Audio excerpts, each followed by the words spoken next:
Two-sport players are outright athletic unicorns, to put it lightly. The moxie you've got to have to play professionally in one sport and then decide to try your hand at playing at the professional level in another might just be one of the most physically and emotionally demanding pursuits an athlete can willingly put themselves through.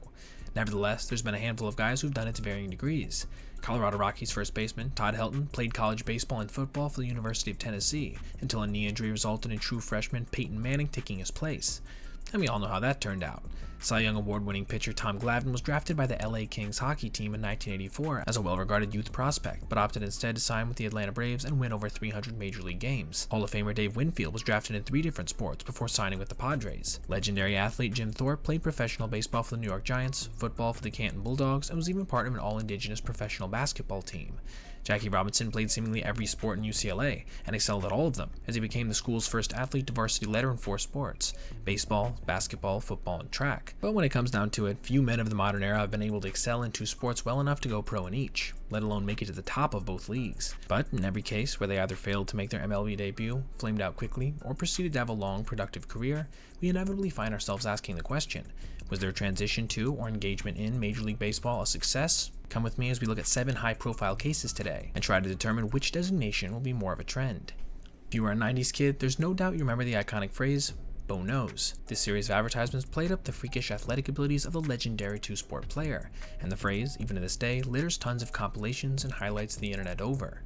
If we take it back to the beginning of his journey, we notice something off the bat. Talk of his college athletic career is often dominated by his prowess on the football field. And yes, he was definitely an absolute monster for the Auburn Tigers, but he actually began as a baseball prospect before that. In 1982, Jackson was selected 50th overall by the New York Yankees, but instead of signing and trying to slug his way out of the minors, Jackson chose instead to attend Auburn on a football scholarship. As a running back, Jackson finished his collegiate career with 4,575 all-purpose yards and 45 total touchdowns, with an astonishing 6.6 yards per carry. He won the Heisman Trophy in 1985, and just 7 years later became one of 3 Auburn players ever to have his number retired. However, the beginning of his professional career was marred by controversy, as Jackson was penalized by the NCAA for visiting the Tampa Bay Buccaneers facility without prior approval. That meant, quite insanely, that Jackson would have to ride the pine for his senior baseball season, despite obviously being a truly dominant player on the diamond as well. He maintains that the Buccaneers planned the violation so he would have to forego a baseball career for football, and reportedly even told Tampa Bay owner Hugh Culverhouse that he would never play for them as a result, and if they used a draft pick on him, it would be a waste. Nevertheless, the Buccaneers selected Bo first overall in the 1986 NFL Draft.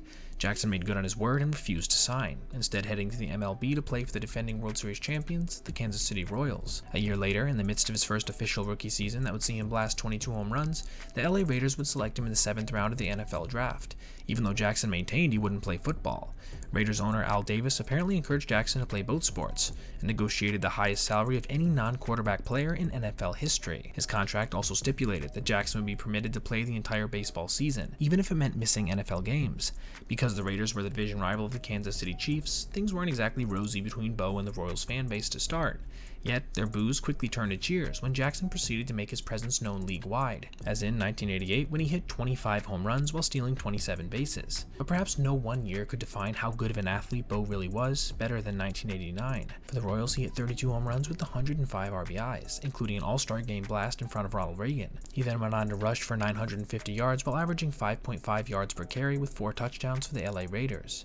Bo Jackson, to this day, is just one of 2 players to ever be professional in 2 sports simultaneously. While this process may have cost him a longer stint in both, there's a reason many consider him the greatest athlete of all time, and regardless of the length of his careers, he still left behind one hell of a legacy, meaning that, of course, I'm going to designate this as a success. But if there was anyone that could challenge Bo for the 2-sport GOAT crown, it's Neon Deion Sanders. Before he was Coach Prime of the Colorado Buffaloes, he was Prime Time, and the only other player to have played professionally in both the MLB and NFL simultaneously, oddly enough doing it at roughly the same time as Bo. Playing cornerback for the Florida State Seminoles, Sanders' 14 interceptions remain the second highest total in school history, and as an outfielder, his batting average impressed at .331, along with 27 total stolen bases. Legendary Florida State football head coach Bobby Bowden once called him the measuring stick for athletic ability. He ended up being drafted 5th overall in the 1989 NFL Draft by the Atlanta Falcons. On October 11, 1992, Sanders played in a Falcons game in Miami, and then, in true primetime fashion, immediately hopped on a jet to Pittsburgh to play in the Braves League Championship Series game against the Pirates. This would have made him the first athlete to play in 2 professional sports leagues on the same day, but unfortunately he was scratched from the lineup at the last minute. Still, 1992 was an incredibly productive year for Sanders. his best in the majors, hitting .304 with 26 stolen bases and a nationally leading 14 triples in just 97 games. In 4 games of the 1992 World Series against Toronto, Sanders batted .533 with 4 runs, 8 hits, 2 doubles, and an RBI, all while playing with a broken bone in his foot. But because he was Neon Deion, he did all this while producing a National League football leading 1,067 kickoff return yards with 2 kick return touchdowns, 3 interceptions on defense, and an all-pro team selection. Deion Sanders is the only player to play in both the Super Bowl and World Series, to hit a home run and score a touchdown in the same week, and to have both a reception and an interception in a Super Bowl. He's one of just 7 players to win back-to-back Super Bowls with different teams, and one of just 2 players to score an NFL touchdown 6 different ways.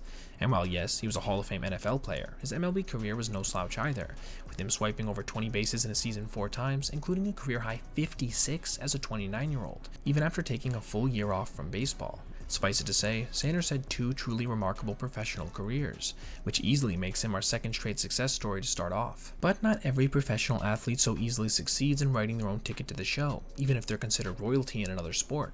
Case in point, Michael Jordan. After the untimely death of his father, the then 31-year-old Jordan sent shockwaves throughout the NBA when, at the peak of his playing powers, he officially retired. Apparently influenced by his father's dream for Jordan to become an MLB player, as well as rumors of gambling issues swirling, he picked up a bat and glove and reported to spring training with the Chicago White Sox.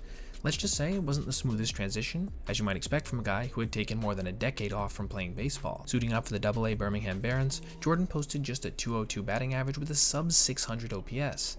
Not exactly the kind of numbers his airness was used to putting up. Former White Sox hitting guru Walt Hriniak, who worked intensely with Jordan that spring, later mused, "I didn't expect him to tear it up, but I did expect him to do better." Still, Jordan's work ethic was remarkable, spending hours before nearly every game working on the craft of hitting while shagging hundreds of fly balls a week in the outfield. Also, in true MJ fashion, he also got his team to be donated a bus so they could travel in style.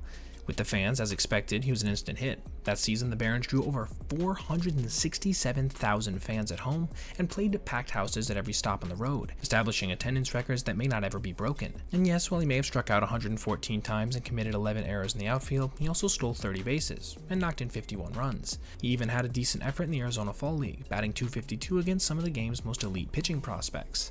Things seemed to be looking up, but the MLB players' strike disrupted the start of the 1995 season, and Jordan, in solidarity, swore he wouldn't cross the picket line. So, he left Sarasota, promptly hung up his cleats, and was back in the Bulls lineup 2 weeks later. Given another year in the minors, who knows what could have happened? Maybe he could have evolved into a solid outfielder in a similar fashion as Deion, slapping triples into the gap and running wild on the bases.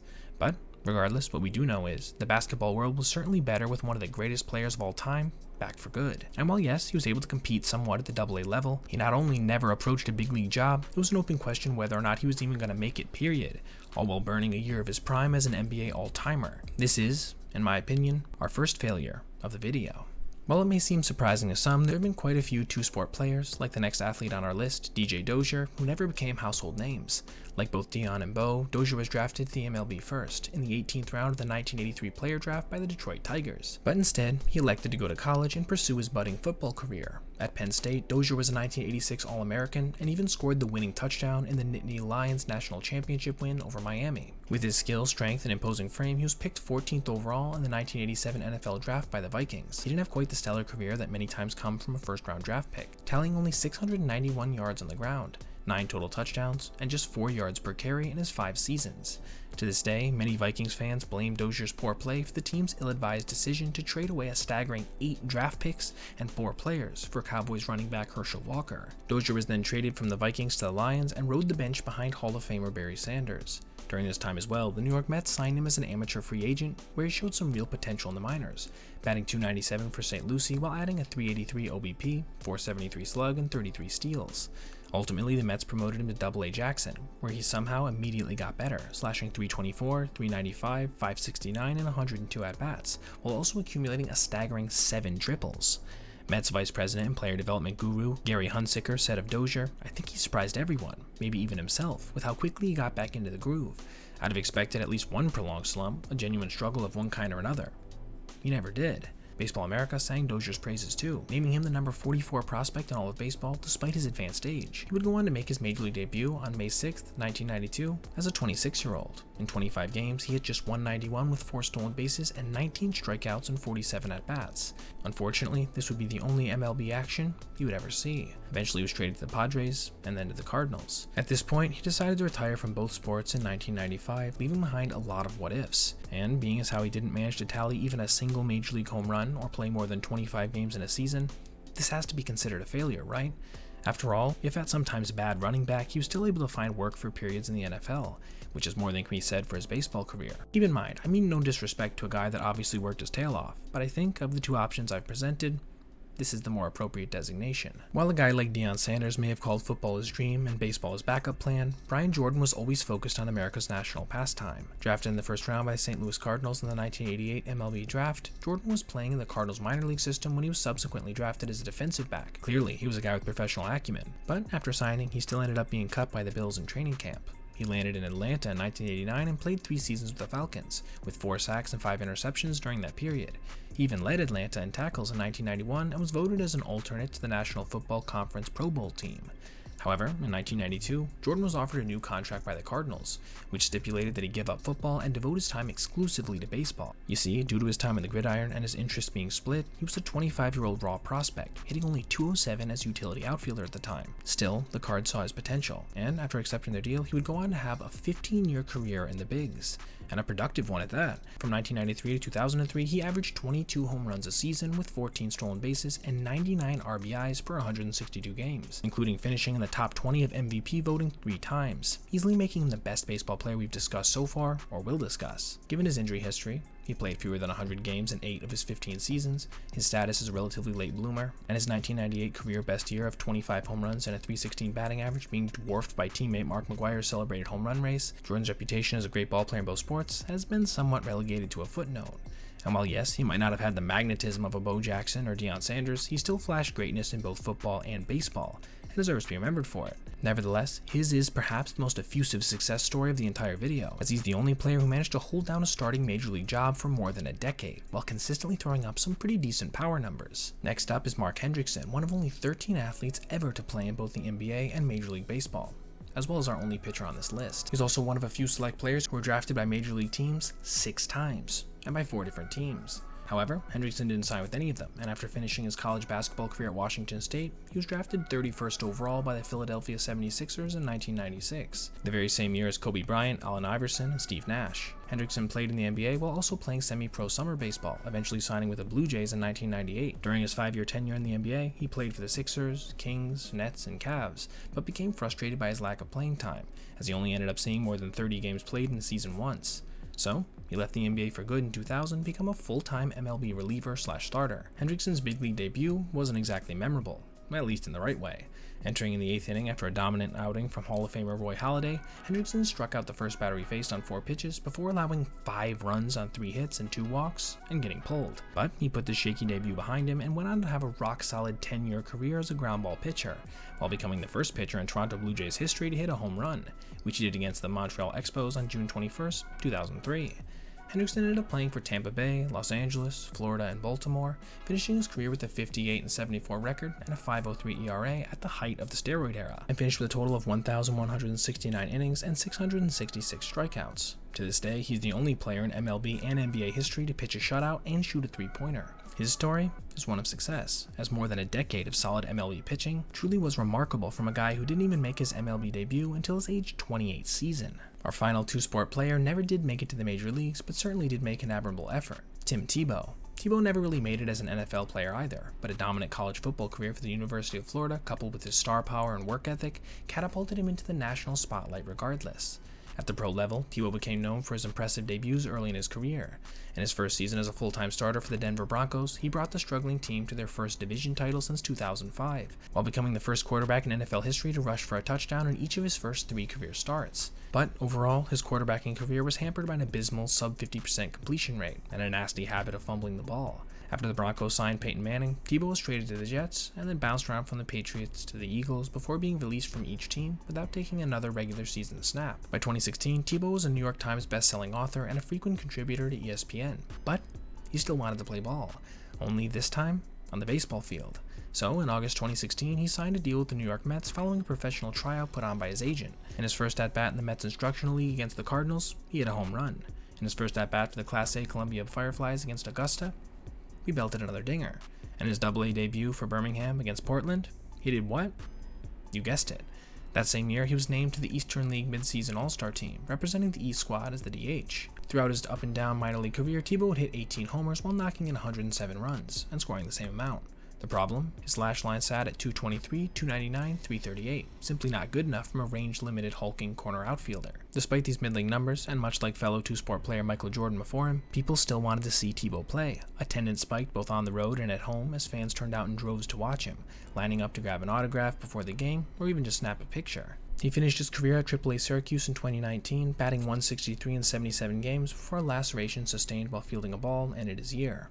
In 2020, COVID-19 put a halt to the minor league season, and that was it for the Tim Tebow baseball experiment. The 33-year-old announced his retirement on February 17, 2021, despite receiving an invitation to big league camp just 5 days earlier. "I loved every minute of the journey," Tebow said of the experience, "but at this time I feel called in other directions." He also left behind a legacy of leadership. Many of his former teammates spoke out both before and after this announcement on the good he had brought to his respective teams, including current-day star Pete Alonso, who said, "I didn't think he had the rock star mentality. He rode the bus like the rest of us. He wasn't chartering planes across the state or anything like that. Being Tim Tebow, he's probably the most famous minor league baseball player, but he was like a normal teammate." High praise from someone who went on to become one of the true faces of the Mets. Nevertheless, Tebow never managed to take an MLB at-bat, though through little fault of his own was actively taking time away from other prospects with arguably more upside. For this reason, I regrettably have to consider his pursuit a failure, even if it was, at times, a heartfelt one. So, what's the verdict? Based on the sample size of 7 fairly notable careers, how did our transitionary athletes fare? When we tally our ratio of success to failure cases, we have a total of 4 successes to 3 failures, a fairly decent ratio given the difficulty of playing any major organized sport. So, what can we learn from this, if anything? Well, in my opinion, though it may seem cheesy, never give up on yourself, even if you may fail in one area of expertise. You might just find yourself following in Brian Jordan's footsteps one day, crushing home runs in front of sold-out crowds years after hanging up your pads. And hey, even if you end up like DJ Dozier, with nothing more than a cup of coffee to show for your efforts, at least you'll know you'd tried, and left everything on the table. And that in itself is still one hell of a respectable legacy. Now, thank you for watching. If you enjoyed today's video, please consider liking and subscribing, as well as clicking this playlist for more essay content just like this. Have a great rest of your day, everyone.